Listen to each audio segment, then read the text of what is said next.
पर जब साधु हैं तो इनको जज क्यों कहते हैं? तो कहा कि ये भैया किसी समय किसी लोक अदालत के जज थे, फिर ये साधु कैसे बन गए? बोले इनके जीवन में एक विचित्र घटना घटी। जिस अदालत के ये जज थे उस अदालत में एक विचित्र केस आ गया। कैसा केस आ गया? बोले एक गांव में एक बहुत भोला व्यक्ति रहता था, बड़ा सरल सहज। कोई उससे कुछ भी कहता तो वो केवल एक ही बात कहता, भैया मैं कुछ नहीं जानता, करने कराने वाले तो मेरे राघव जी हैं, राम जी हैं। बड़ा विश्वास था राम के नाम पर, भगवान श्री राम पर। मैं कुछ नहीं जानता, एकदम अभूत। और मैं तो कई बार ये कहा करता हूं कि नुक्ताची शंकावादी को वो ना मिला। ऐसा क्यों, ऐसा क्यों, ऐसा क्यों, ऐसा क्यों? तो जो क्यों क्यों करते रह गए वो क्यों क्यों करते ही रह गए। ऐसा क्यों, ऐसा ऐसा क्यों? कुछ होते हैं ऐसे। तो एक हमसे कह रहा था, महाराज जी मैं 56 भोग लगवा तो दूंगा लेकिन मेरा काम नहीं बना तो। महाराज जी मैं ये दान दे तो दूंगा लेकिन मेरे घर में ये काम नहीं हुआ तो मैंने उसको डांट करके कहा कि मैंने कहा तो कर रहा है हर बात में तो। अरे मूर्ख, भगवान के नाम पर तू कितनी तो कर रहा है? अगर भगवान ने तेरे नाम पर एक भी तो लगा दी होती और तुझे मनुष्य ना बना करके कुत्ता बना दिया होता तो, तुझे मनुष्य ना बना करके अगर सुअर बना दिया होता तो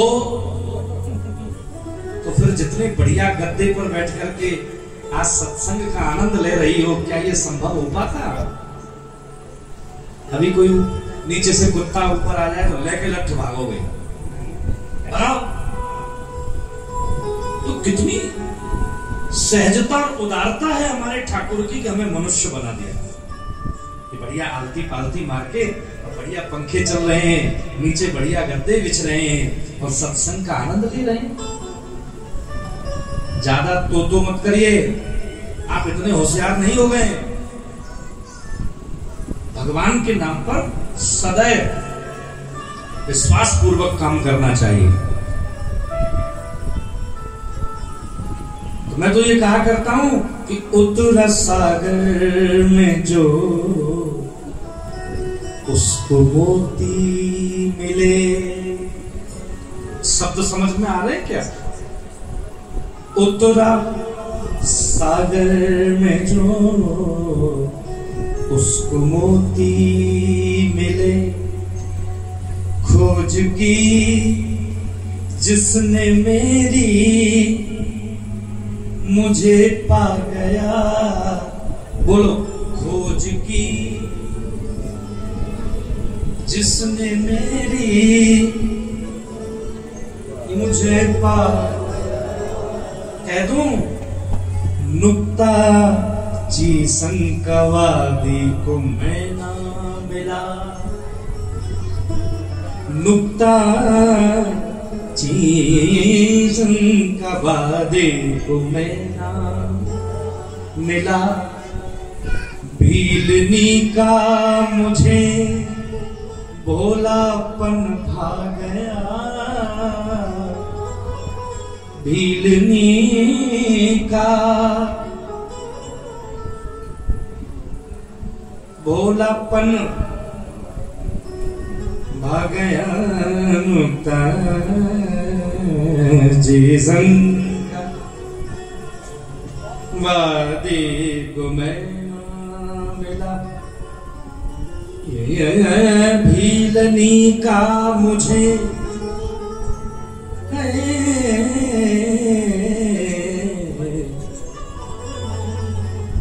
भोलापन भाग गया, तूने मूरत, एक एक शब्द बहुत कीमती शब्द है।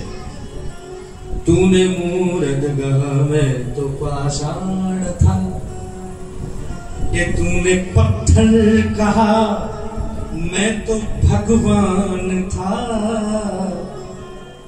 तूने पत्थर कहा मैं तो भगवान था। ओ ये तो तेरे ही विश्वास की बात है, ये तो तेरे ही विश्वास की बात है। धन्ना जठ ने पुकारा मैं छठ आ गया, धन्ना जठ ने पुकारा मैं छठ आ गया। और कह दूं, याद रखना, प्यार तो प्यार है, सीधी सी बात है। प्यार कब पूछता है कि क्या जात है। चाहे चाहे हिंदू हो सिख हो, अरे या हो मुसलमान,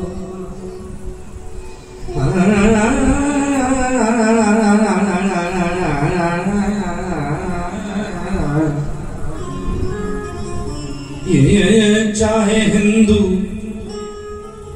हो सिख हो या हो मुसलमान, ओ मुझे रस खान सलवार पहना गया। तो इतना भोला था, किसी सेठ जी ने ज्यादा पैसा कमाने के चक्कर में इससे मूलधन भी वापस ले लिया। ध्यान से सुनो। और दोबारा इसकी पर्ची वर्ची सब जब्त करके और दोबारा इस पर थोप दिया कि भैया तेने हमको कोई पैसा नहीं दिया। अदालत में केस पहुंचा, जज साहब ने कहा कि भाई देखो बात ऐसे सिद्ध नहीं होगी, क्या कोई तुम्हारा गवाह है जो ये गवाही दे सके कि तुमने सेठ जी को पैसा वापस कर दिए। मेरी बहनों, जब हम ये कथा सुनते हैं तो आंखें भर आती हैं। कहते हैं उस भोले भक्त का कोई सहारा नहीं था। जज ने जब कहा कि कौन है तेरा गवाह, तो उसने भगवान राघवेंद्र की तरफ इशारा कर दिया कि और तो मेरा कोई गवाह नहीं है, मेरे गवाह तो मेरे राघव जी ही हैं, क्योंकि वो सर्वत्र रहते हैं, सबके हृदय में रहते हैं। तो मेरे गवाह तो राम जी हैं। जज साहब ने राघव नाम से सम्मन जारी कर दिया। अगली तारीख आई और जज ने पूछा, हाँ भाई भोले, तूने जिसको गवाह बताया था वो गवाह कहाँ है? तो ये सज्जन आदमी था, दोनों आंखों में आंसू आ गए और कांपते हुए बोला, जज साहब हुजूर, वो तो सब जगह हैं, तो यहीं कहीं होंगे। तो जज के पेशकार ने आवाज लगाई, राघव जी हाजिर हो, राम जी हाजिर हो।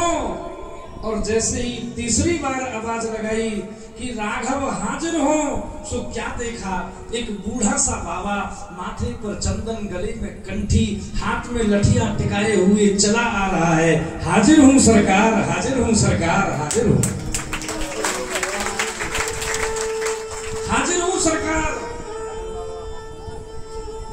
जज साहब ने बहुत केस लड़े, बहुत केस देखे, बहुत केसों का निर्णय किया, लेकिन ऐसा गवाह पहली बार देखा जिसके मस्तिष्क पर इतना तेज, माथे पर उन्नत ललाट, गले में कंठी चमकती हुई और यज्ञोपवीत बढ़िया तेजस्वी मुखारविंद, शरीर बूढ़ा है लेकिन आंखों में ब्रह्म तेज है। तो ऐसा जब गवाह देखा, पूरी अदालत मानो सुगंधित हो गई, मानो जैसे मोगरा का, गुलाब के फूलों की जैसे खुशबू फैल जाती है वातावरण में। गोविंद के, राम जी के आते ही संपूर्ण अदालत सुवासित हो गई, एकदम खुशबू ही खुशबू हो गई। राघव जी गवाही देकर के चले गए और जब अंत में जज साहब को ये पता चला कि जज साहब, उस भोले की गवाही देने के लिए जो बूढ़ा तुम्हारे कटघरे में खड़ा हुआ था, वो बूढ़ा कोई और नहीं था, वो तो जगदाधार मर्यादा पुरुषोत्तम श्री राम ही तुम्हारी अदालत में आकर के विराजित हो गए, आकर के खड़े हो गए थे। तुरंत जज ने इस्तीफा दे दिया और रोने लगे। पेशकार ने पूछा, क्यों रोते हो, क्या बात है? बोले, मैं इसलिए रो रहा हूँ, मैं इसलिए रो रहा हूँ कि शिव सारद नारद शेष महेश। क्यों रोते हो, क्यों रो रहे हो? तो जज रोने लगे और रोते रोते कहा कि मैं इसलिए रो रहा हूँ कि शिव सारद नारद शेष महेश के नहीं ध्यान में आते रहे। तो शंकर के भी ध्यान में नहीं आते। अरे नारद भी जिनका ध्यान नहीं कर पाते, सनकादिक भी ध्यान लगा लगा कर परेशान हो गए, उनके ध्यान में भी नहीं आए। शिव सारद नारद शेष महेश के नहीं ध्यान में आते रहे। वो नीत विनीत अदालत में वो नीत विनीत अदालत में अरे किवटा के गवाह कहाते रहे। तो फिर रो क्यों रहे हो, क्यों रो रहे हो? बोले, दुख दुख धोके हूँ, दुख धोके हूँ दरस किए को भयो। दुख धोके हूँ दरस किए को भयो। अरे दुख नाहिन की तज जाते रहे। अरे जस्सा फिर क्यों रोते हो? तो बोले, मैं इसलिए रो रहा हूं कि कुर्सी पे बना जज बैठा रहा, कि कुर्सी पे बना मैं जज बैठा रहा और जगदीश खड़े समझाते रहे। कुर्सी पे बना जज बैठा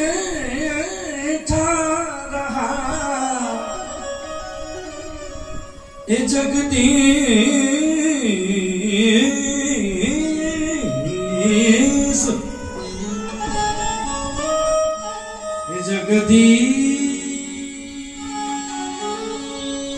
जगदीश खड़े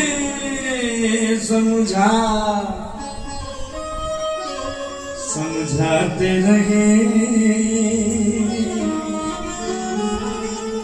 मैं इसलिए रो रहा हूं, एक दिन जिसकी अदालत में हम सबको जाना पड़ेगा, वो रघुवीर राम जी मेरी अदालत में खड़े हुए थे और मैं उनके सम्मान में कुर्सी भी न छोड़ पाया। मैं कितना दुष्ट हूं, मैं कितना अधम हूं। छोड़ दिया सब, उसी दिन इस्तीफा दे दिया और सब छोड़ छाड़ करके वृंदावन चले आए। और जितने दिन वृंदावन रहे, बिहारी जी मंदिर की देहरी को केवल छूते थे, कभी मंदिर में प्रवेश नहीं किया। तो लोग पूछते थे कि मंदिर में क्यों नहीं जाते, तो रोकर के केवल इतना ही कहते थे कि मैं इनको मुंह दिखाने के काबिल नहीं हूं, मैं इनको चेहरा दिखाने के काबिल नहीं हूं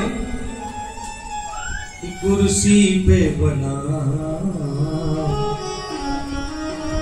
ये जज बैठा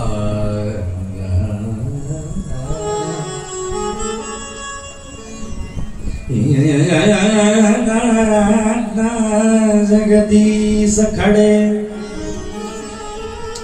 समझा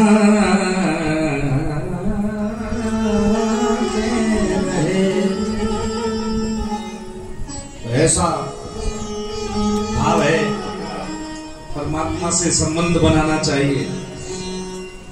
भैया मैं अपनी आंखों देखी बात बता रहा हूं। दिल्ली कथा करके मैं लौट रहा था तो एक बहन, जैसे मैं यहां से जाऊं, एक बहन मेरे पास आ गई और बहुत विश्वास से सुनना, तो उसने कहा कि महाराज जी आप वृंदावन जा रहे हो? मैंने कहा, तो कहा महाराज जी वृंदावन में तो मेरा भैया रहता है, तो क्या आप मेरी एक चिट्ठी मेरे भैया को पहुंचा दोगे? मैंने कहा ठीक है, आप मुझे पता दे दो, कहाँ रहते हैं, कौन से फ्लैट में रहते हैं, कौन सी कॉलोनी में रहते हैं, हम जाएंगे तो पहुंचा देंगे। तो उसने चिट्ठी दे दिया और चिट्ठी दे करके बोली कि मेरे भैया का नाम है बांके बिहारी। तो हम भी प्रसन्न हो गए कि चलो कम से कम युवाओं में ये लगन देखी तो जा रही है।